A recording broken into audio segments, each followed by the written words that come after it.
le Pitch Club de Nino Arial. Bonjour Nino. Salut. Nino Arial. Bonjour Nino, bienvenue dans ce nouvel épisode du Pitch Club. C'est le podcast qui donne la parole aux raconteurs de bonnes histoires. Waouh, c'est beau comme pitch. Comment te présenter pour les auditeurs, Nino? Je crois que là aujourd'hui on m'a dit que je suis influenceur. D'accord. J'influence de ouf. Ouais. Les gens. En bien ou en mal? Bah putain, ça je sais pas. Mais je suis influenceur, youtubeur, humoriste. Qu'est-ce que j'ai d'autre? Comédien? Restaurateur. Ouais, comédien. Putain, restaurateur maintenant. Fabricant de de cheese naan. Ouais. Ouais, qu'est-ce que j'ai d'autre? C'est bon, hein. C'est bien déjà. Ouais, C'est bon les cheese naan en plus. Bien. Franchement, c'est pas mal. Déjà, on est pas mal. Alors, hier, on a reçu, C'est ça. on est désolé. Ah parce oui. que tu devais passer en premier. Ah, On a merde. procédé par ordre alphabétique par rapport à Mathieu Madénian. Ah, je devais passer avant Mathieu? Ouais, parce Ouais. que Arial, c'est avant Madénian, donc on Dans s'est la dit, lettre c'est A, pas- c'est on va avant rester M. comme ça. Mais malheureusement, il y a eu des forces externes qui Ouais. ont fait que ça n'a pas pu se faire. C'est Mathieu qui a passé avant? Je sais. Mathieu est passé hier soir à ta Ouais, place. ouais, ouais. Non, mais c'est bien Il parce est que venu, comme il a cramé le micro. il en a et- plus pour très longtemps, donc c'est bien. Et fais gaffe, il a peut-être piégé avec du polonium. Bon, on peut pas trop dire parce que C'est c'est ça. c'est un peu indécent. En fait, il était, il est dit, on sentait un peu de mépris et de dédain. C'est pas vraiment du mépris ou du dédain, j'ai l'impression que c'est plus une sorte de rage ou de haine d'un ancien qui a raté sa carrière et sa vie, tu vois, envers moi, qui, c'est vrai, me suis tapé sa meuf plusieurs fois. Je pense que ça vient de là, Oh là voilà. là là là. Non, je pense que ça vient de là, de base. Sa meuf, il Ah, l'a ça pas fait apprécié, et alors sa mère, c'était vraiment le truc qui a fait déborder le vase, quoi. C'était la goutte d'eau. Ça lui a Madame pas plu. Madénian. Ah, Madame Madénian. D'ailleurs, Corinne, je te fais un gros bisou si tu m'écoutes. Mais blague à part, en fait, c'est vrai que C'était pas une blague. C'est une anecdote. C'est une anecdote, Ah mais oui, en oui. fait, ce clash a quand même est parti loin dans le sens où même les humoristes, Ouais. pardon, les fans, tes Ouais. followers sont partis menacer Mathieu. Oui, bah oui. J'ai des gens qui me suivent qui sont des gens très sensés, du coup. Des gens plein de bon sens. Et menacer Mathieu, je pense que c'était la meilleure chose à faire. Tu vois, des gens des fois disent ouais, on est suivi par des fous et tout. Moi, j'ai que des gens honnêtes, logiques et qui agissent pour le bien de tous en menaçant Mathieu Madénian. D'accord. Donc la ninosphère a réagi. Exactement. Un influenceur, quoi. Est-ce que t'as Oui. eu, mais est-ce que t'as eu de l'autre côté des messages de fans de Mathieu Madénian? Alors j'en ai eu un, effectivement, une certaine dame Mireille, 86 ans, qui m'a écrit Très pour menaçante. me dire ouais très, elle m'a dit attention, moi j'adore Mathieu, c'est mon amant depuis bientôt 10 piges et, et du coup ne le touche pas. Donc c'est la seule, mais je pense que là c'était il y a 3 mois, donc elle doit être Le Covid, décédée maintenant. Il y a Ouais, le Covid qui est passé par là. ouais voilà, espérons-le. Bon. Et mis à part ça, votre relation, elle est, enfin, parce que je sens que vous Comment ça s'est fonctionnez mis un en peu place ce ensemble. couple étrange? Ce couple entre vous deux, artistique. là Avec Mathieu. Ouais. Mais en fait c'est lui ce con, il m'a attaqué un jour sans raison sur les réseaux, je sais même plus comment qu'est-ce qu'il a fait. Peut-être pas sans raison. Il doit y avoir un Ah, truc. je te Parce qu'il jure. lui dit- parce qu'il lui dit que c'est toi qui as commencé. Bah, bien sûr. En ressortant des dossiers quand Mais il évidemment, était animateur tu en sais club très bien que c'est vacances. un menteur. Et il est né menteur. Non, c'est lui qui m'a attaqué gratuitement un jour avec un extrait de mon passage à la Cigale, qui est certainement un des plus gros bids de l'histoire du bid. On peut dire ce jour-là qu'il n'y a pas eu de rire. On va en parler après, mais. Ah super, ah bah merci. Il y a peut-être des rires cachés. Ah non non vraiment. Des fois, il y a des rires intérieurs. Non, même là, ils étaient Non. pas là. Non, non, Ils même étaient pas intérieurement, y a pas eu. Et du coup, Mathieu a reposté ce passage-là en disant que j'étais un super humoriste pour se foutre de ma gueule. Et ouais, c'est vrai que derrière, j'ai de la chance, j'ai trouvé des passages de lui à l'époque où il était au sommet de son art, j'ai envie de te dire, dans les campings. Parce que Mathieu porte la couche comme personne, quoi. Physiquement, il y a un truc. Il y a un mélange entre un mec de 50 ans à la pilosité trop exacerbée et d'un enfant en couche culotte. Et là, c'était magnifique. Vous avez pas vu cet extrait? Non. Non. Niveau, moi je vais le remettre, c'est pas Non, grave. non, absolument. D'ailleurs, tu peux dire qu'il était à cette époque-là dans son prime, comme on dit chez les basketteurs, c'est au top, quoi, au top de sa carrière, de Ah, sa il forme. était au max. Là, il était là parce que tu penses toi que maintenant il est totalement aux fraises. Alors, fini ah non, parce que fini, ça voudrait dire qu'il a eu une carrière. Donc non, on peut dire que le point mort est resté mort, quoi. Il aurait Ouais. pu commencer. Voilà, il aurait mais pu non. démarrer. Mais de toute façon, tout a commencé avec un gars et une fille. Hein. Je sais pas si t'es au courant. Ah, écoute, C'est la voix dans on un gars et connaît, fille. on- Ouais, bah là-bas, c'était pas la on voix. connaît, on connaît. Ouais. À la base, c'était le rôle. Il était genre c'était un chant contre chant. Ça devait être Jean Dujardin. Non, non, non, non. Ouais, donc un gars et une fille, on rappelle. Ah oui, avec c'est une Alexandre série oui. Lamy qui a et eu Jean lieu Dujardin. dans les années 90. Exactement. Et il y avait une voix off étrange. Alors voilà, c'est là que les gens ne savent pas ça. C'est que normalement, c'était pas une voix off, c'était un comédien qui était filmé comme tout le monde. Oh. Mais Mathieu avait un physique tellement disgracieux que la prod a été obligée de changer et de dire bon, on va le foutre en voix off parce qu'il est moche. tu vois. Et ça aurait niqué un peu ça aurait cassé l'audience, Ils quoi. avaient déjà senti à l'époque. Ils le sentaient. C'était des mecs qui étaient en avance, tu vois. Donc ils filmaient du jardin et on entendait Mathieu pour éviter de voir sa sale tête. Fabuleux. Ouais, bah qu'est-ce que je te dis, c'est Bon, comme je ça. pense que là, on l'a bien refait. Et vous avez un peu, et comment tu vois un peu cette relation avec lui, D'un mis à point part- de vue vraiment sérieux. d'un point de vue sérieux et artistique, est-ce qu'il y a une Sérieux. relation, vu qu'il a fait du stand-up, Je dois répondre pour de vrai, du coup? Oui, Ouais. oui. Ah, merde. en oubliant les clashs, en étant objectif. Qu'est-ce que tu oublie penses- l'octogone qu'est-ce de que tu minutes. penses vraiment de lui, en fait? Il est extrêmement fort, il est très marrant, il est surprenant. En fait, les gens savent pas assez à quel point Mathieu est drôle. Tu vois, il est vraiment. Moi, je pars en tournée avec lui et putain, on rigole plus dans le train que sur scène.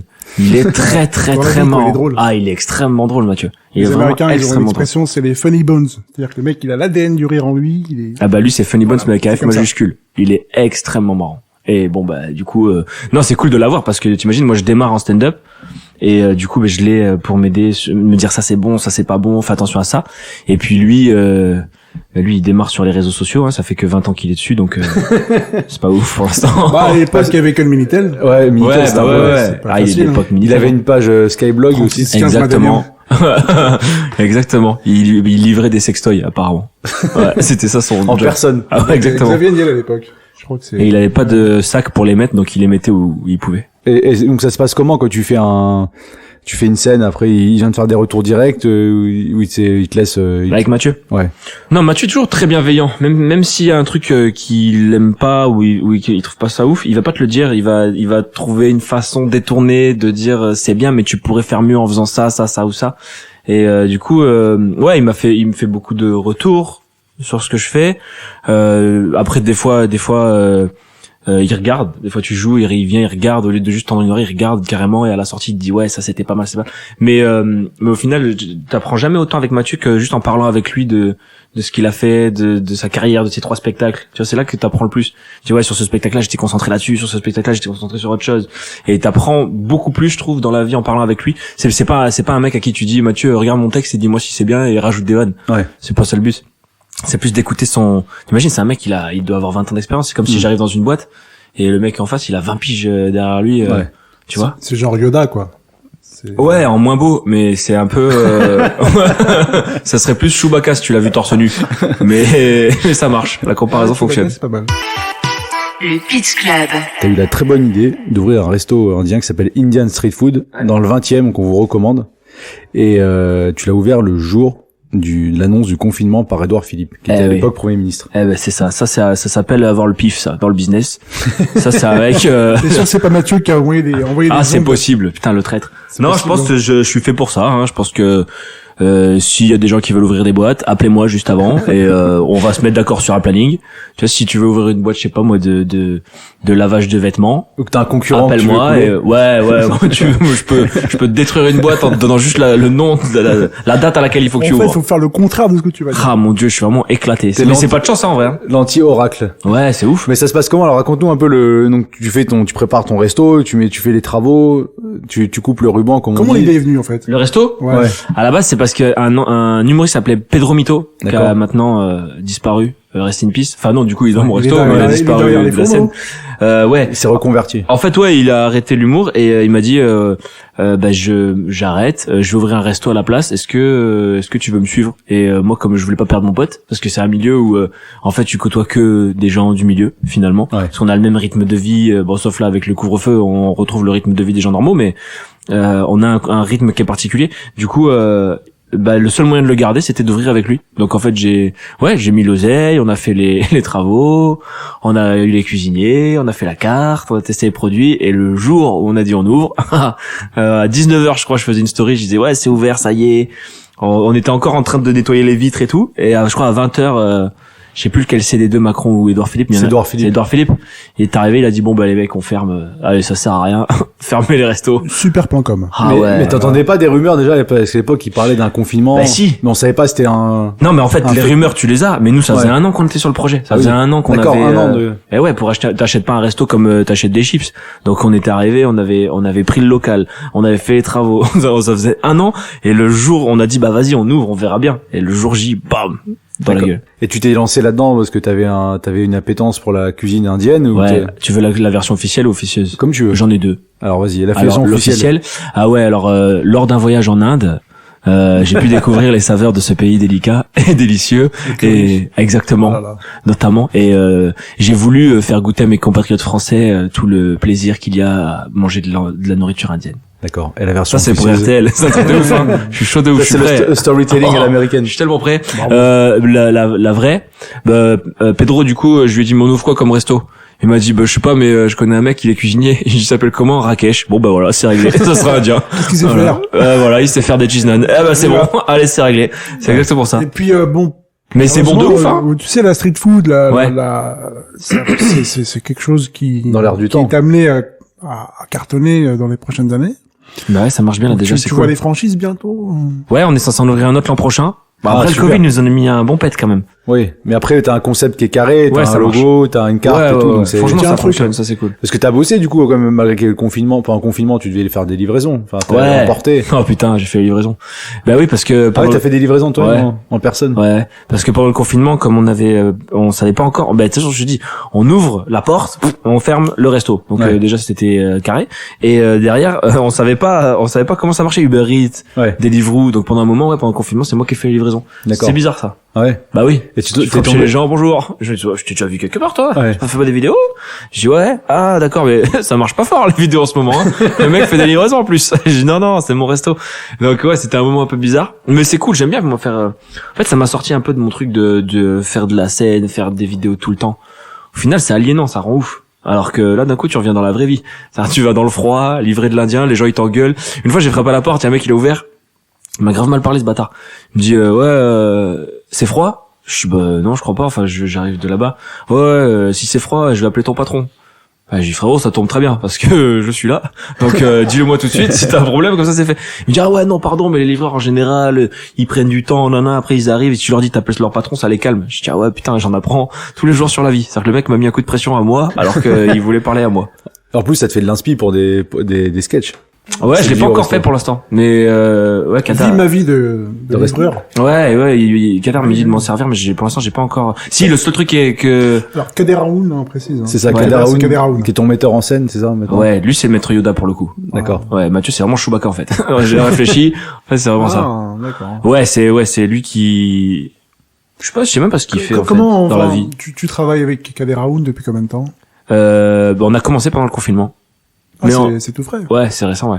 On a commencé pendant le confinement et ce qui est bien avec Kader, c'est qu'il a jamais vu mon spectacle et il l'a jeté du coup. Il a dit non, on va repartir à zéro. Donc en fait, ça fait depuis le confinement, je suis reparti à 0. Ça c'est vraiment complexe parce que tu te dis pendant un an, ah, putain, j'ai réussi à créer un vrai truc. Et lui, il arrive, il dit, ouais, t'as créé une vraie merde. Allez hop, jette-moi ça, on recommence. Oui, c'est la destruction créatrice. Ouais. Schumpeterienne, hein. Je crois que c'est Schumpeter, On va parler ouais. Les grands mots, là. Ouais, je sais pas si c'est Kader qui a inspiré Schumpeter ou l'inverse. C'est possible. Ah, je pense que c'est Vous l'inverse. devez se connaître. Tu crois? Ouais, C'est oui, de la même vous avez époque. parlé. Et bien avant le stand-up, même avant, tu travaillais dans la banque, tu viens d'où, dans quel, enfin, où as-tu grandi, Nino? J'ai grandi à Bordeaux. À Bordeaux, donc Ouais. t'es un Bordelais. Ouais. Ah, c'est bizarre. Le vin, ça. T'as pas le l'accent, Non, j'ai. Le vin, l'océan, les huîtres. Ouais, exactement. C'est bien résumé en 3 mots. Et les Et cons côte en de 4 Lot. mots. Et les gens qui sont bourrés le samedi soir, qui se bagarrent. Ah, exactement. Il y en a quelques-uns. Non, je crois que c'est assez bourgeois Bordeaux, je crois. Ouais. Mais en fait, plus je pars de cette ville et plus je l'aime bien. Mais quand j'y étais, j'aimais pas trop. C'est comme un Juppé, quoi. Quand on Ouais, est plus voilà. là, on aime bien. Exactement. C'est un signe. Là, il nous manque. Alors que quand il était là, tout le monde lui crachait dessus. C'est vrai, c'est vrai que le pauvre, il a pas eu une vie facile à Bordeaux. Ouais, Bordeaux. Après, j'ai fait mes études, dans le sud, Toulouse. T'es resté dans le sud-ouest. Ouais. Je suis resté dans le sud-ouest.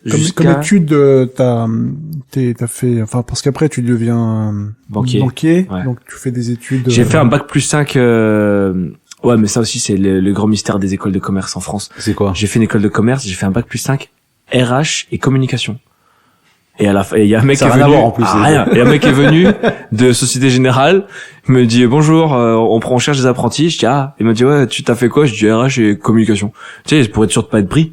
Il y a pas mieux, quoi. Ouais. Tu vois, tu dis, comment il va me foutre la paix? Tu brouilles les pistes. Voilà. Et il m'a dit, bah, super, on vous prend comme directeur d'agence. Je dis, putain, vous prenez vraiment n'importe qui, hein. Et, effectivement, ils ont pris n'importe qui. Ils m'ont pris moi. J'ai fait 2 ans comment ça s'appelle, d'apprentissage. J'étais éclaté sa mère, j'étais nul parce que j'en avais rien à foutre et au bout de 2 ans d'apprentissage, je me suis dit bon ben là ça y est, ils vont me virer. Enfin, et en fait ils m'ont embauché, ces espèces de tarés. Ils m'ont pris et ils m'ont envoyé à Paris pour être conseiller pro pour les entreprises.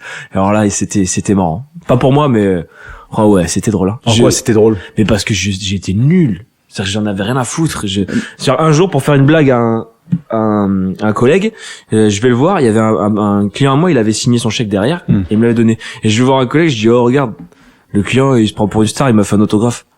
Et moi je croyais que c'était une bonne blague parce que je savais pas qu'il fallait signer un chèque. Et le mec il m'a regardé, il m'a dit ouais, je comprends pas. Je dis bah il a signé le chèque. Et là il m'a dit tu m'inquiètes vraiment.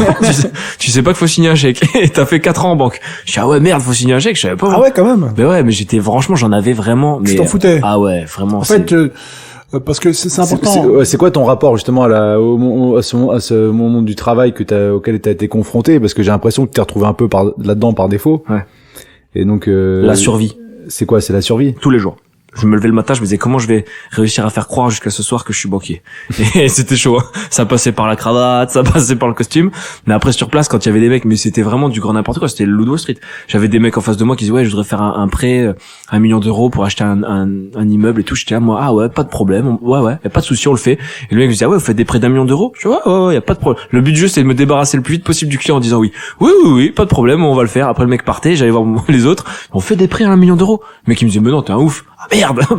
Faut rappeler monsieur machin parce que je lui dis oui moi. Et je faisais mes journées, je faisais que ça. En fait, t'es espéré faire une Jérôme Carviel. Mais même pas parce que Jérôme Carviel à la limite il était compétent je crois. Après c'est à la fin. Il était dans un truc. Ouais, il déconnait pas lui. Dans un truc de trader. Non mais en quelque sorte de saboter la boîte pour te faire virer. Mais même pas je voulais me faire virer, c'était vraiment de la survie, c'était tous les jours comme en fait mon cerveau il voulait pas apprendre. Ouais, t'étais comme un apesanteur en fait. T'étais là. J'attendais. T'étais là dans un milieu mais t'étais pas là en fait. Ouais, ton cerveau il était ailleurs. Ouais, et puis même il y a trop de trucs illogiques dans la banque, il y a trop de trucs comme quoi. Bah un jour on m'a convoqué parce que j'avais pas vendu assez de crédit voiture. Ah. Mais j'étais à Paris. Bah oui. Et les gens ils ont pas de voiture. Ah oui. Et le mec au téléphone il m'a dit non, j'avais pas vendu assez d'assurance voiture. Ah oui. Vous avez pas vendu d'assurance voiture ce mois-ci? Je dis bah ouais mais ils prennent le métro.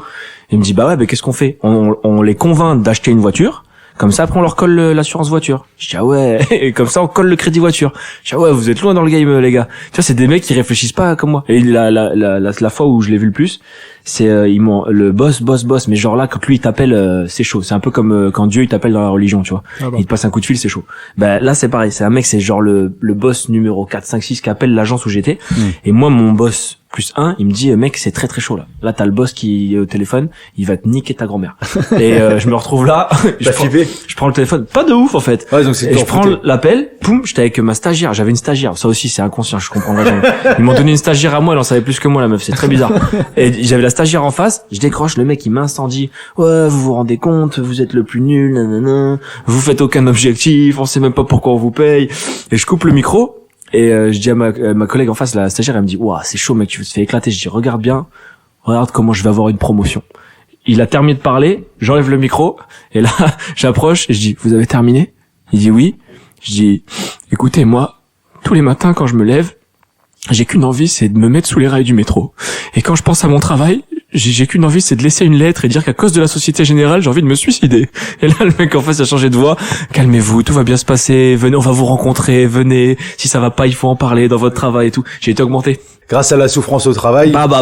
Et bravo. France Télécom. Eh oui, c'était pas que tout le monde se suicidait. C'est ça, il y a eu. Mais merci. là, t'as quand même une matière, là. Je veux dire, bon, maintenant, on va en parler après, mais tu fais beaucoup de tournages. Il y a dans un coin de ta tête une idée comme ça de... Bah, cette semaine, je tourne là après-demain avec Mathieu une vidéo sur la banque. Ouais, d'accord. Parce que je vois même plus moi un truc genre sitcom, tu vois. Ah ouais, ça pourrait, ouais, j'avoue. Des Office, tu vois, Ouais, j'ai pas la prétention encore pour l'instant de faire un truc comme ça. Comme tu vois un peu. Ouais, ça serait génial. Un peu la The Office, mais dans un peut-être un caméra autre format, café. quoi. Ça serait génial, mais j'ai pas la prétention encore de me dire ouais, je peux faire des formats télé, des formats. J'ai pas encore un pied dans la télé, je suis encore un peu à l'extérieur de tout ça. Et je suis bien en vrai. T'es sur YouTube, t'es libre, tu fais tout ce que tu veux. Ouais. Et t'as eu des retours d'anciens collègues depuis que tu fais de la bien sûr. Et ils t'ont dit quoi? Bah c'est bizarre, mais en fait, quand tu te mets à faire ce nouveau métier là, au début, personne te calcule, et dès que tu marches, tout le monde t'aime plus qu'avant. Les gens ils te rappellent, oh c'était génial quand t'étais là, c'est pas toi qui m'avais déclaté ma gueule. Ouais, mais on rigolait quand même, c'était bien. Donc les gens sont hyper cool maintenant, tu vois. Pendant que t'es là-bas ils sont pas cool, et maintenant ils sont cool. Parce qu'ils ont peur pour leur poste. Non, je pense pas. Non, je pense que t'as réussi à t'en sortir comparé à eux, tu vois. Eux, ils sont toujours là-bas. Et alors du coup, la comédie, c'est venu comment? C'est quoi? C'est tes parents qui t'ont initié à ça? C'est devenu par défaut, par ta détestation de ton milieu professionnel de la banque et ce ras-le-bol? Moi, c'est pas trop. Si, mon père, peut-être, c'est un comique parce qu'il est syndicaliste, mais c'est tout. Ah, bah du Ouais, coup. je voulais en parler. Ah, donc ça fait. Comment il a réagi du coup quand t'as bossé à la banque? Là, bizarrement bien. En gros, il était en mode, c'est bien, tu vas t'en sortir là où nous on s'en est pas sorti. Ah. Donc en fait, Il travaillait chez qui ton père? C'est mon quel père, syndicat? il est à la CFDT. Ah oui, donc ça va. c'est Responsable des- syndical, c'est- ouais, ça va, c'est modéré. Ouais. Mais non, ils l'ont très bien. Ils ont plus flippé quand j'ai dit que j'allais faire ce que je fais maintenant. Ouais, parce que du coup, ils se sont dit, il y a pas la sécurité de l'emploi. Ouais, il y a rien. Et puis surtout dans une, mon père, son travail, c'est le monde du travail. Oui. Donc lui, c'est sécurité de l'emploi, c'est carré. Ma mère, elle est famille d'accueil. Ouais. Donc elle a toujours travaillé, mais avec un petit à la maison, quoi. Hmm. Donc non, c'était pas du tout leur monde. Parce que c'est ce que je disais tout à l'heure avec David, ça me rappelle le film Wall Street. Ouais. Et, donc t'as le héros du film, Buddy, qui devient un trader, et son père il est syndicaliste. Ouais. Alors il je sais choque pas des si- cultures. Je sais pas si t'as vu. Oui, bien sûr. Ça te dit, est-ce que pour toi il y a une ressemblance? Parce qu'il y a quand même Il y un en a une. gros choc à un moment donné, puis après ils se remettent bien, mais Ouais, il y en a une maintenant un peu, dans le sens où maintenant je gagne bien ma vie, en faisant un truc qui lui paraît complètement aberrant. Ouais. Tu vois, Mm. c'est-à-dire que je gagne vraiment bien ma vie, on peut le dire, très bien, là, grâce à Internet, plus qu'à la scène. Et va expliquer ça à ton père qui toute sa vie a vu, tu vois, a aidé des gens qui ont un salaire, qui le salaire il est fixe chaque mois jusqu'à la fin de leur vie.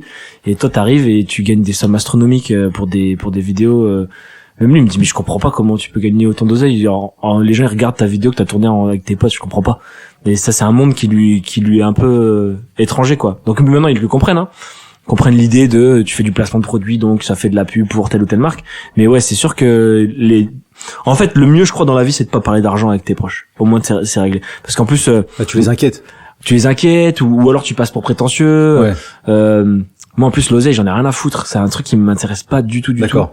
Ouais. ça peut t'aider à faire des projets. Même pas, j'ai toujours voilà. bricolé des trucs, tu vois, les vidéos, j'ai jamais payé pour les tourner, j'ai toujours trouvé des lieux. Mais de la preuve, tu vois, quand j'ai mis, je crois, 70 000 balles dans le resto. Ouais. Et ça m'a fait ni chaud ni froid. Je suis pas là tous les jours en me disant, putain, j'ai mis son email, il faut que ça me rapporte. J'en ai un peu rien à branler de D'accord. l'argent. Ouais, en fait, tu vois plus ça comme ça peut aussi être un moteur quand même pour Même pas. Ah ouais. Bah, en vrai, je gagne ma vie à faire des blagues. Je peux même pas me plaindre. Jusqu'à la fin de ma vie, je peux rester comme ça. C'est même pas un métier. Tu sais, il y a des mecs au PMU, ils font ça toute la journée, ils sont pas payés. Ouais, Ils font des blagues toute la journée. Ouais, c'est Et vrai. ils sont bonnes, hein, les bâtards. Et ils Ouais. sont pas payés. T'en as déjà vu? Des mecs au PMU? Enfin, Putain, qu'est-ce qu'ils sont drôles. Ouais. Bah ouais, dans toutes les tournées de Mathieu, déjà. Dès qu'on part. C'est Coluche qui faisait ça, il envoyait ses potes dans les bars Ben ouais. avec un petit Gérard Lanvin, il faisait ça, il prenait un dictaphone, il allait dans les bars, il écoutait les mecs en train de faire des Bah, blagues. comme dans Dolomite. Tu m'étonnes. Ouais, Dolomite, ouais. il fait ça Dolomite. aussi. Et alors du coup, tu disais ton père est un comique, c'est un peu celui qui t'a un peu initié à la comédie. Non, je dis mon père, il est drôle, mais il est marrant, mais comme un père est marrant, tu sais, on faisait des blagues de merde et tout. Ouais. Non, je crois qu'en vrai, ça vient des villages vacances. J'ai fait ça D'accord. l'été, été, moi. Alors comment tu t'es retrouvé là-dedans Eh ben, tu cherches un job d'été. T'avais quel âge? J'avais 17. 17 ans, ouais. Ouais, T'avais 17 le BAFA. De 17 à, ouais, j'ai passé le BAFA après coup. En fait, j'ai commencé à bosser dans un village vacances, mais c'était pas vraiment pour le boulot, hein, que c'était intéressant. C'est pour les rencontres. Je sais pas comment on dit. si tu les rencontres, on dit les rencontres. Mais ouais, c'est incroyable, un village vacances. Ouais, ce qu'on me raconte, enfin, je sais pas, j'avais un ami qui bossait là-dedans, il me disait qu'il y avait des fois qu'il y a des filles qui tapaient aux portes Mais c'est incroyable. des animateurs, même des fois des filles qui étaient mariées ou qui allaient se marier. Mais Elles tu oubliaient vois, tout. bah oui, tu vois le fin fond de l'humanité. Tu te dis ah ouais, c'est comme ça en fait. T'as 17 ans, tu te dis ah ouais, putain, moi je crois que c'était genre plus calme la vie. Là, c'est incroyable. Ça, cette vie-là, je crois que c'est. Bah, j'aime bien ma vie d'aujourd'hui, hein. Ouais. Alors celle-là, elle était incroyable. Tu te levais le matin, c'est encore pire que de faire des blagues. Tu te levais le matin pour faire de la pétanque aux gens ou je sais pas, qu'est-ce qu'on faisait. Je m'occupais des ados, tu vois. Aquagym, t'avais pas un atelier? Ouais, voilà, tu leur fais faire de l'aquagym, t'es nul en aquagym, t'es juste là, puis allez, levez les bras les vieilles. Et le soir, ouais, t'as des meufs qui viennent frapper à ta porte. T'es pas malade en plus, ça, c'est juste bonjour. Plus jeune que la maîtresse de Mathieu qui t'a menacé. bah oui, ça c'est Mathieu. Mathieu lui. aussi a fait ça, hein, il a. Ouais, Mathieu, il a fait ça aussi à Ouais. l'époque, ouais, c'est vrai. Mhm. Ouais. Il y a beaucoup qui ont commencé comme ça, il y a Ouais, je pense. des comédiens, enfin, Et ça, si tu veux, dans ton esprit, c'est resté tout le temps, en fait. Bah, à un moment donné, j'ai failli me barrer pour faire ça à vie, moi. Ah, t'aurais pu devenir directeur de... Bah ouais, de même pas, club. je voulais pas. J'ai fait Non. le calcul, j'ai dit attends, je suis payé, je crois que c'était 1008. Je suis payé 1008, le tarif de gens normaux quoi. Je suis nourri, logé, blanchi, je vis à Cancun ou à Ah, t'étais à Cancun? Cancun, je devais le faire, c'est la fois où c'est l'année où j'ai arrêté. Ah mince. C'est là où j'ai quoi, du coup, fait la comme, Corse. J'ai fait la Corse, j'ai fait après toute la côte sud chez moi là-bas. ouais. Parce qu'à l'époque, du coup, t'as 17 ans, faut passer le permis, faut passer le bac. Mm. Donc je revenais chez moi. Qu'est-ce que j'ai fait d'autre? J'ai fait les hivers, j'ai fait du coup la montagne.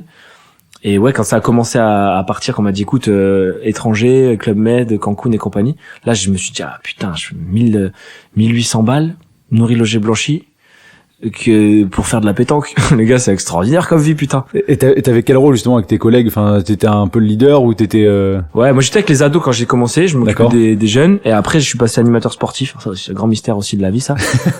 Quand tu me regardes, tu te dis ah ouais, qu'est-ce qui s'est passé? Pierre Ménès a fait ça aussi. Animateur sportif? Ah ouais, il était là. Ah, tu vois. Il faisait tennis. et comme tout. quoi? On a peut-être le Vous avez un même petit point commun. on a le même physique.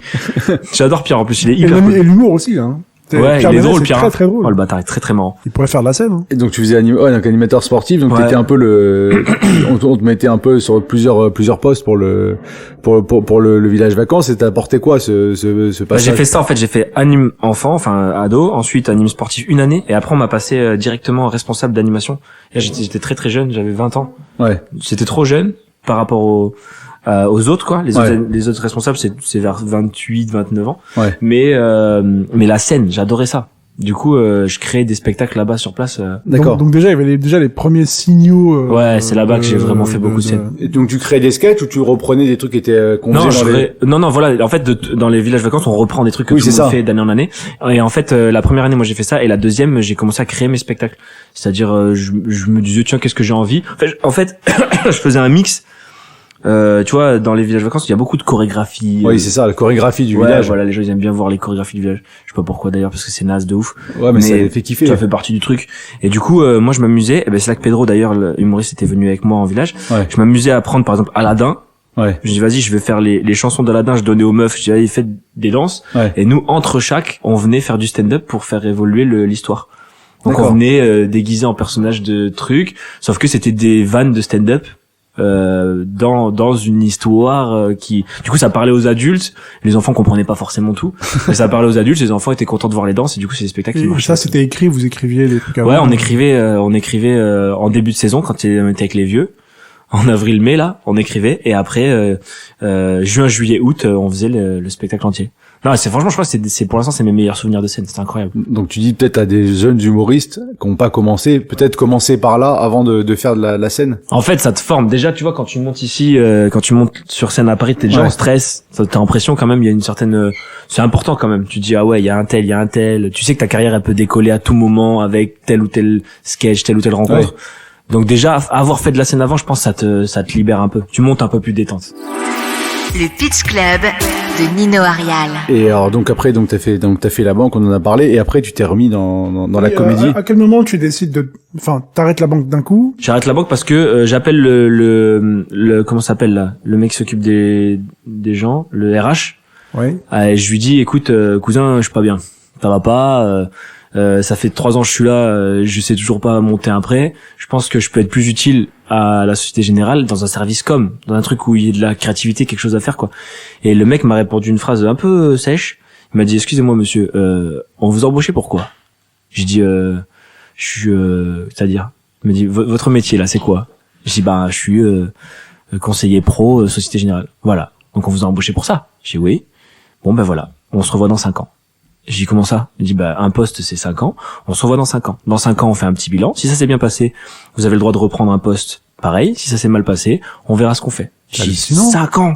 C'est comme J'ai si c'était 24 un ans. juge qui te donnait une condamnation. Ah ouais, c'était exactement ça, c'est exactement ça. Libérable. Mis Tu sais, perpète. t'entends les kshring, Ah 5 ans, exactement. là. Et je suis reparti avec ma petite sacoche. Sans appel. Comme un con, ouais, sans appel, Ah, t'es mort. merde. Donc tu t'es J'ai fait le calcul, j'ai dit 5 ans. Tu t'es évadé. En fait, ouais, j'ai dit 5 ans, ça me repousse à 30 ans.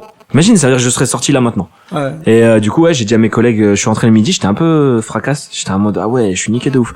Et j'ai dit à mes collègues ouais, je vais acheter à manger. Et puis je suis parti et enfin j'ai pris ma sacoche, je suis jamais revenu. Comme ça. Ouais. Et c'est passé comment? Ils t'ont appelé? Je crois qu'ils t'ont appelé 100 fois, non? Ouais. Mais il y a un truc qui est beau en France, les gens ils savent pas.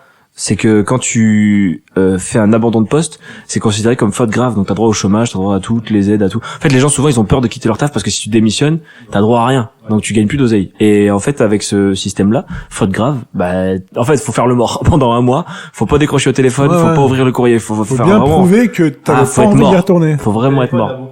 Là, ça a beaucoup sonné, mais j'ai dit non. Je connais pas. Ouais, je recevais des messages au début énervés, après oui, on s'inquiète pour vous, passez-nous au moins un petit coup de fil et tout. Mais c'était un peu comme dans Prison Break. Tu dis ah là là, si je réponds, je me fais ken. Donc tu réponds pas, tu fais le mort et après des fautes à la voisine qui frappe à la porte pour venir chercher de la farine et toi t'es caché sous le canapé, tu te dis putain, c'est les huissiers, c'est sûr.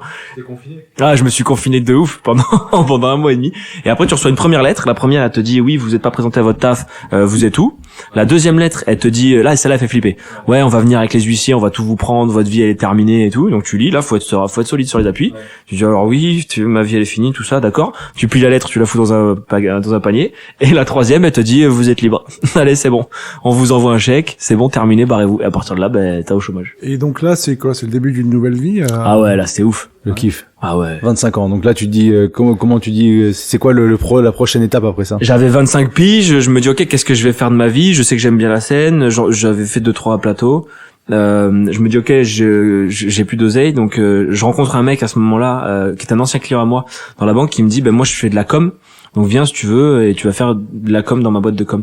Je passe 6 mois chez lui, je crois, et au bout de 6 mois, je me dis mais attends, je suis un gogol. J'ai quitté la banque parce que je voulais faire d'autres trucs mais par moi-même, et je me retrouve à faire de la com pour un mec encore, tu vois, un abruti, tu sais. Et du coup lui pareil, je lui dis écoute, je suis parti chercher à manger. Ouais. Chaque fois que je cherchais à bouffer, c'est chaud. Si là je vous dis je vais chercher à bouffer, m'attendez pas les mecs, hein. C'est que normalement c'est terminé. Non, ouais, j'ai dit non, je lui ai dit elle a lu, je lui dis ouais, ça va pas le faire. Je peux t'aider et tout, mais je crois que j'ai envie de faire des trucs par moi-même. Et donc je pars de chez lui et là il me reste 1 an pile de chômage. Et non, je dis une bêtise, il me reste 1 an et demi de chômage. Pendant 6 mois du coup, je fais des plateaux dans tous les sens, des plateaux. Je comprends vite que le modèle économique du plateau va pas m'aider à vivre très longtemps parce que on est sur une base de 10 € par soir quand même, et je crois qu'il y a des prostituées qui font plus. Donc c'est chaud. Donc quand tu dis que tu fais des plateaux, c'est-à-dire tu vas sur des scènes ouvertes? Ouais, en fait je tourne partout. En vrai, je viens pas au Paname parce que j'entends dire que genre c'est l'endroit où il faut être solide quand t'arrives. Ouais. Faut être prêt. Par rapport au public. Ouais, faut pas venir te rater ici parce que sinon tu vas vite avoir une image d'un mec qui est éclaté. Donc je tourne un peu partout. Et au bout de 6 mois. Mais tu kiffes en fait quand tu fais ça. Franchement c'est cool. Même quand tu devais prendre des bides forcément. Parce que t'es pas aguerri, enfin t'as pas l'expérience des autres. Ouais, mais tu kiffes parce que t'es plus à la banque. Là, on est en quelle année à peu près, là? Là, on est en 2016. T'es pas encore connu. Ah, pas du tout. Tu démarres. T'es content le matin de te lever. Ouais, juste tu kiffes te lever et te dire ah ouais, donc aujourd'hui je vais aller jouer quoi. Parce qu'il y a un moment où tu vas devenir connu, c'est en 2017. Ouais, non même pas. C'est en 2018 vraiment. 2018. Ouais. Qu'est-ce qu'il y a? En fait en 2000 je fais mes plateaux, fin de faire mes plateaux, j'arrive à écrire un spectacle d'1 heure qui est éclaté aussi, mais je me dis, ah ouais, ça y est, j'ai un spectacle, je joue un spectacle, et là tu joues ton spectacle, il y a 30 personnes, la fois d'après il y en a 20, la fois d'après il y en a 2, la fois d'après, terminé, il y a plus personne. Et en fait, tu te dis, bah ok, je suis pas connu, comment je vais faire pour attirer des gens dans ma salle? Et là, je rencontre un pote à moi qui s'appelle Ryan, qui a une scène ouverte, qui me dit, mais mec, va faire des vidéos sur internet, c'est ça qui va te ramener des gens. Au début, je me dis, bon, je suis trop vieux, ça sert à rien. Et ouais, donc début 2017, tout début 2017, je me dis, bah vas-y, je vais essayer. Et là, j'apprends le montage, je vais sur internet, tuto, monter une vidéo, je tombe sur des gamins de 15 ans qui m'apprennent. Et ils te font des trucs, Shai Makouche, la voix de Sid dans l'âge de glace, le bâtard. Aujourd'hui, pour faire une vidéo Final Cut, je vous apprends à faire un jump cut. Fils de pute. J'ai fait 5 ans d'études, et l'autre bâtard, il m'apprend à faire des jump cuts. Et du coup, je regarde, apprendre, tuto, machin. Je sors ma première vidéo début 2017, et là, toute l'année 2017, je sors une vidéo par semaine, et ça marche pas. 200 vues, 300 vues, 200 vues, 300 vues, 200 vues, 300 vues, c'est l'enfer.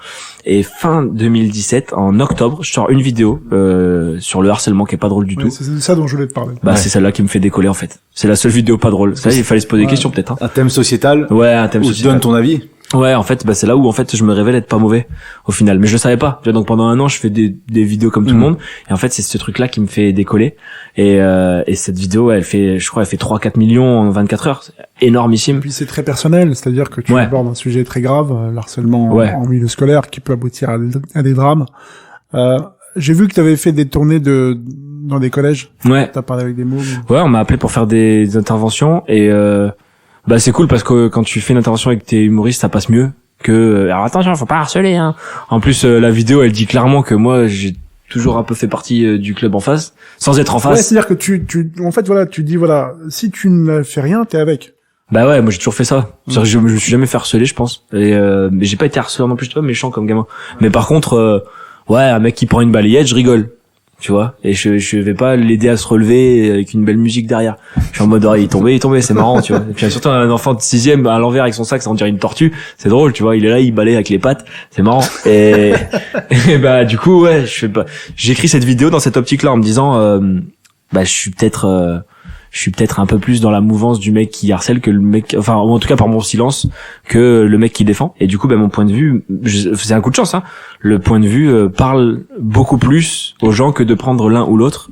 Parce qu'en fait, 99% apparemment des gens sont dans ce cas-là. Il n'y a pas vraiment de harceleurs, il n'y a pas vraiment de harcelés.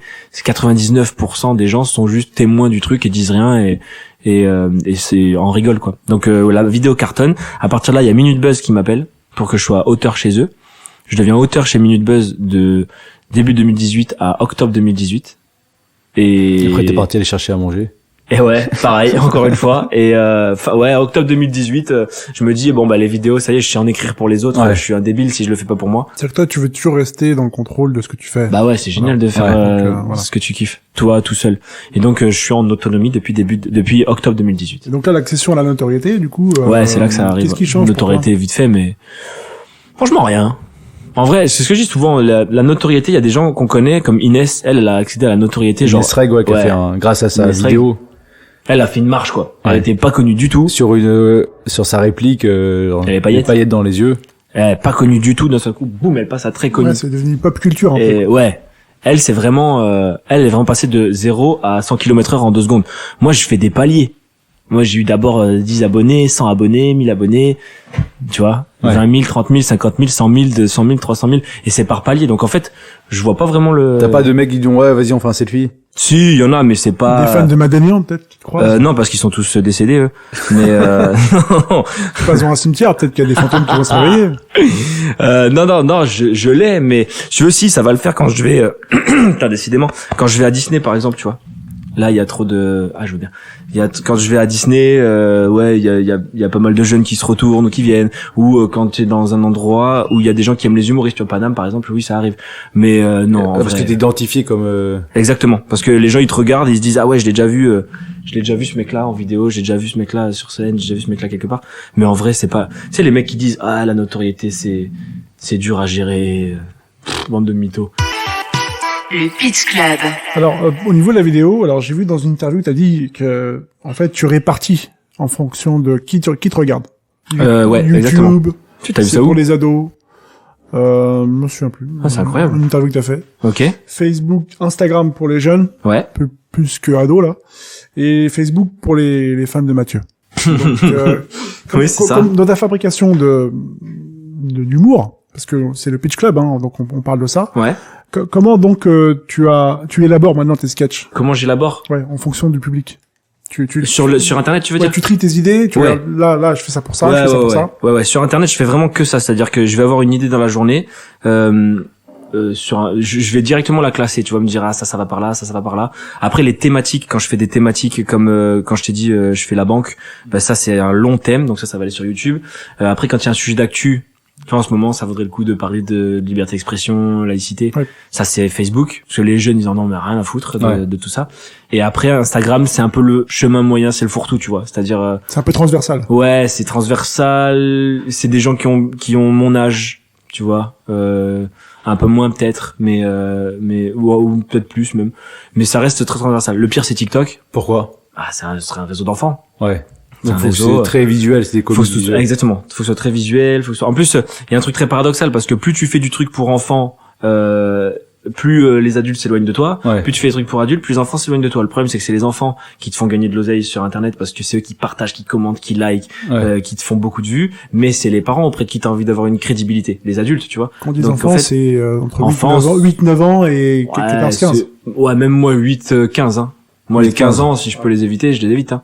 Parce que c'est pas des gens qui, c'est pas des gens envers qui j'ai envie que mes idées brillent, tu vois, j'ai pas envie qu'un mec de 15 ans dise ah ouais putain bien ton truc hein, c'était, tu vois, tu dis oui c'est gentil cousin, mais je préférais que ce soit tes parents qui me disent c'était cool. Donc en fait ouais tu tries par rapport à tout ça quoi. Donc toi pour toi c'est donc de la fabrication, tu construis donc ta carrière par rapport à ça en fait. Ben maintenant la carrière sur scène c'est encore différent. Parce que j'apprends le stand-up qui est pas du tout la même chose.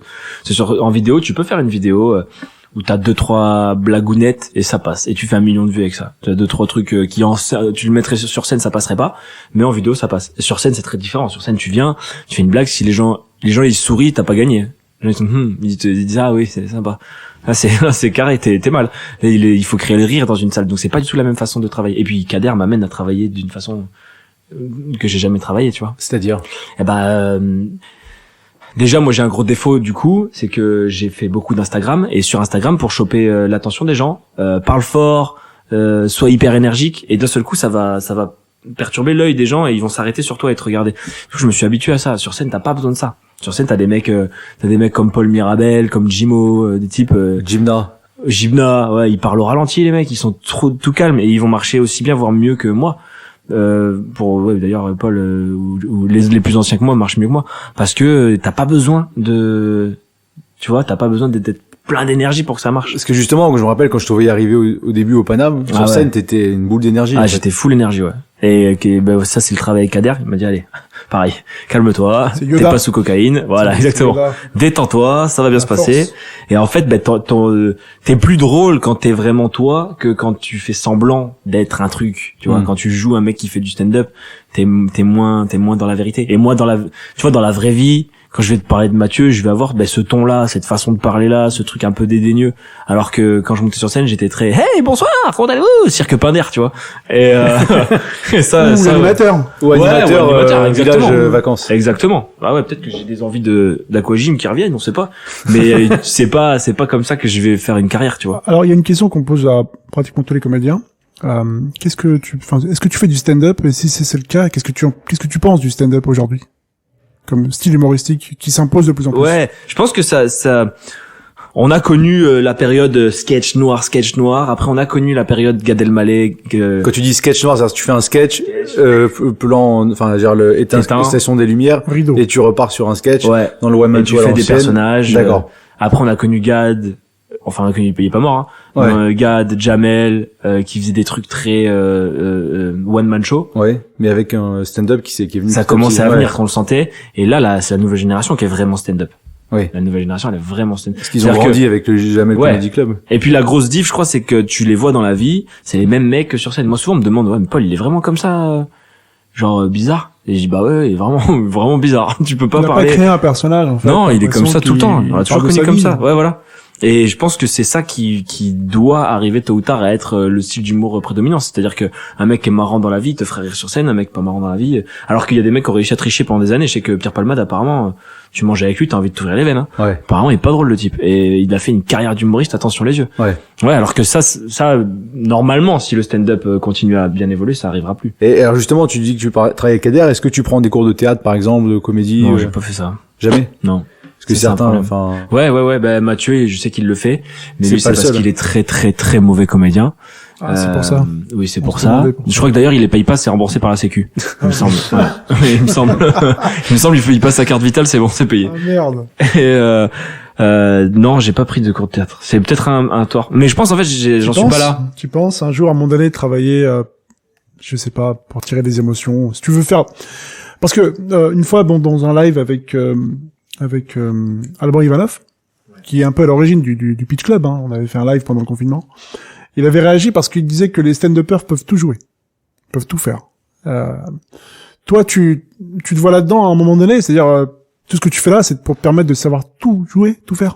Bah, moi, je m'amuse avec les vidéos pour ça.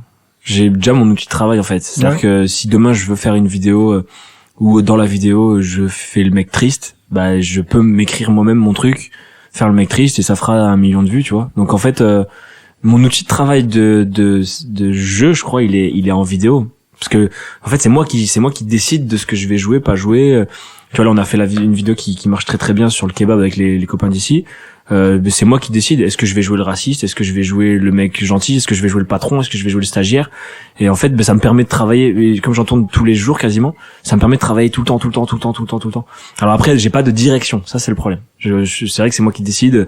Est-ce que j'ai bien joué selon moi? C'est moi qui regarde et qui dit, ouais, je pense que oui. Ouais, là, par rapport à ça, la mise en scène, la réalisation de tes différentes vidéos.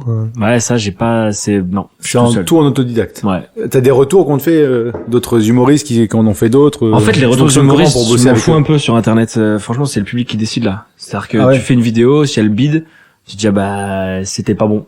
Mais on a toujours l'appréhension du bide. C'est marrant, même quand on vient ici jouer, on se dit, ah putain, imagine Paname, je bide. que tu viens au Paname. Alors qu'on est là tous les jours. Imagine je bide. Mais ils sont 12, t'en as rien à foutre en vrai. Ouais. Mais ça, la sensation, elle est douloureuse de malade. C'est quoi? C'est une sensation physique, psychologique? C'est comparable à, imagine, tu dragues une meuf, elle est absolument pas réceptive, quoi. Elle est là, tu te dis, je pense que non, d'accord. Alors je vais peut-être dire autre chose. Non, d'accord. OK, sauf que là il y a pas une meuf, il y en a 2000 dans la salle. Les 2000 elles te regardent avec des yeux comme ça, genre qu'est-ce qu'il raconte ce con? C'est un peu comparable à ça, tu t'essaies de séduire le public et il se passe rien. Ça vient pas. Et ouais, après maintenant avec le temps pour en avoir pris quelques-uns, au début, le bide, t'étais mal et t'essaies de les avoir jusqu'au bout. Maintenant, quand je sens que je bide, parce qu'il y a vraiment un côté aussi, quand tu les as pas les gens, tu les as pas. Si t'as fait 3 mauvaises vannes au début parce que t'étais pas dans le bon truc ou que t'as pas réussi à les avoir ou que y a une ambiance bizarre dans la salle que t'as pas réussi à choper, tu les auras pas. Tu peux te battre autant que tu veux, tu les auras pas. Même je vois des mecs très forts comme hier soir là. Ouais. Ils le diront pas, mais les Bougueraba, les Ahmed Sparrow, qui c'est qu'il y avait d'autres, les Jimo, et je te parle de la Ligue des Champions. Hier, ils ont fait une patinoire, attention les yeux, et tous ils sortaient, ils disaient on sait pas. C'est quoi les expressions patinoire? Ouais, ils ont fait non, un bide c'est le plus gros, il est en train de brûler. Attends, je vais voir. Non, qu'est-ce qu'il a dit Ahmed hier? Il a dit les gars, je vais prendre un rhume et je reviens. On s'amuse hein. Ahmed Sparrow là. Ouais. Ahmed Sparrow, très marrant celui-là. Qui va bientôt faire le podcast aussi. Il est très très drôle Ahmed Sparrow. Le Pitch Club de Nino Arial. Et juste savoir tes influences, est-ce que tu regardes du stand-up pour t'inspirer ou pas pour trop le choix. avoir une direction? J'ai Kader surtout. Ah, d'accord. Kader Des devoirs à la maison. Ah ouais, j'ai des devoirs. Franchement, c'est des devoirs trop bien, mais c'est des devoirs quand même. Tu te dis, faut que tu regardes tel spectacle pour voir comment. Ouais, tu analyses en fait. Non, en gros, on parle de choses et Kader va me dire, tu vois, en ce moment, là où t'en es en ce moment, je pense que la personne que t'as besoin de regarder, c'est un tel, parce que c'est lui qui correspond le mieux à ce que tu cherches. Tu vois, là, j'étais dans une période où j'arrivais plus à faire de blagues. Je parlais de mon ressenti, de ce que je vivais, nanana. Et il me dit, ouais, faut que tu reviennes faire des blagues, là, parce que toutes tes phrases, elles se finissent pas par une blague. Regarde Jim Gaffigan. Et effectivement, tu regardes Gaffigan, tu dis, c'est un humoriste américain, le mec, je sais même pas comment il fait ce con. Il a une blague par phrase. Il fait avancer son propos, il a une blague par phrase, ça s'arrête jamais.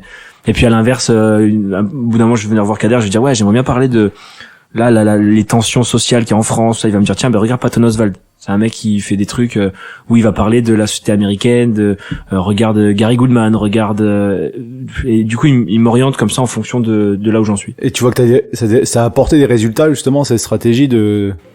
En fait, des résultats peut-être pas, mais ça apporte. C'est comme si t'es joueur de foot et tu regardes jouer Zidane, ça te donne envie. Tu te dis oh le bâtard, comment il fait ça?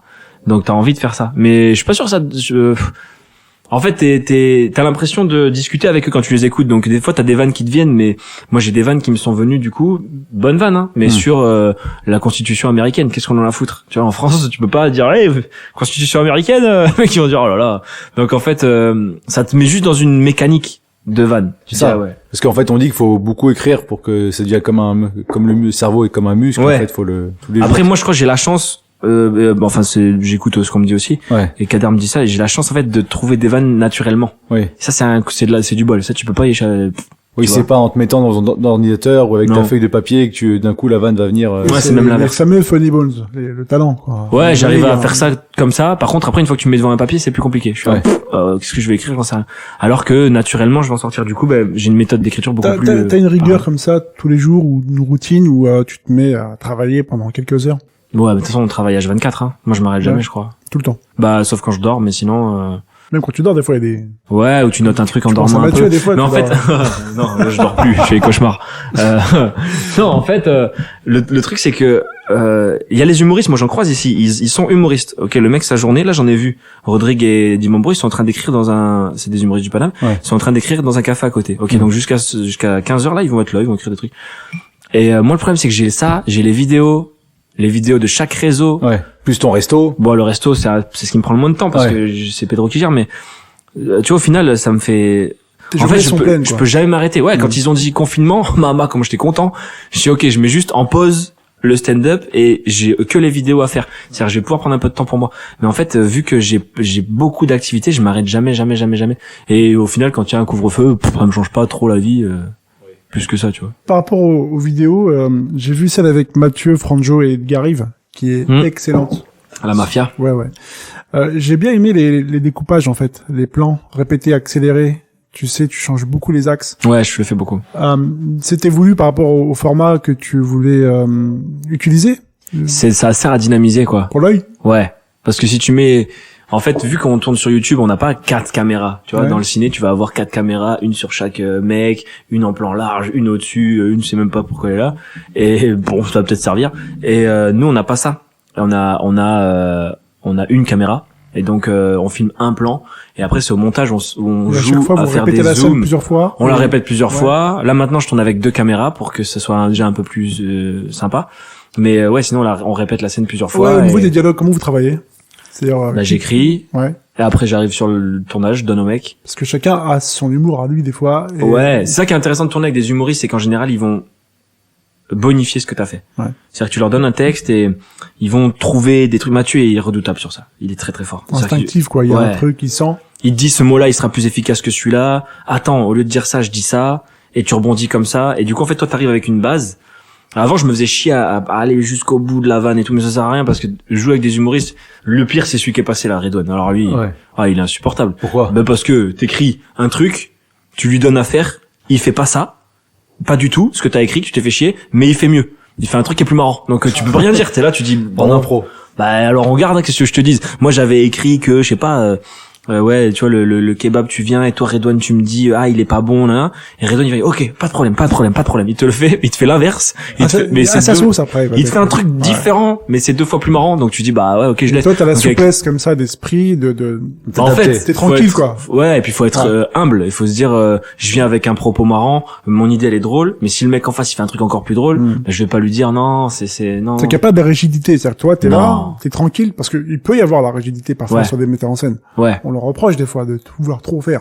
Donc toi, en fait, tu fais une mise en scène partagée. C'est-à-dire que tu travailles avec tes collègues, qui sont aussi migrants sur ton projet, Ouais. et tu laisses une ouverture. Bah ça oui, après le mec il veut pas, tu vois. Ça m'est arrivé d'avoir des mecs qui viennent et soit ils sont pas dans le truc, soit c'est des humoristes qui sont pas des mecs créatifs, ils sont carrés, mais il vient, il fait sa phrase et ça marchera parce que le sketch est écrit pour que ça marche. Ouais. Mais après c'est sûr que quand t'as un mec comme Redouane que il a une phrase à dire et il part en impro sur 2 minutes, bah tu dis bah vas-y hein, accélère, qu'est-ce que je te dis. Et ça, c'est le stand-up, tu penses qu'il ouais, fait ça? c'est que le stand-up. C'est ça qui J'ai permet tourné ça, avec en fait. beaucoup d'influenceurs, beaucoup de comédiens, beaucoup de comment ça s'appelle, de youtubeurs.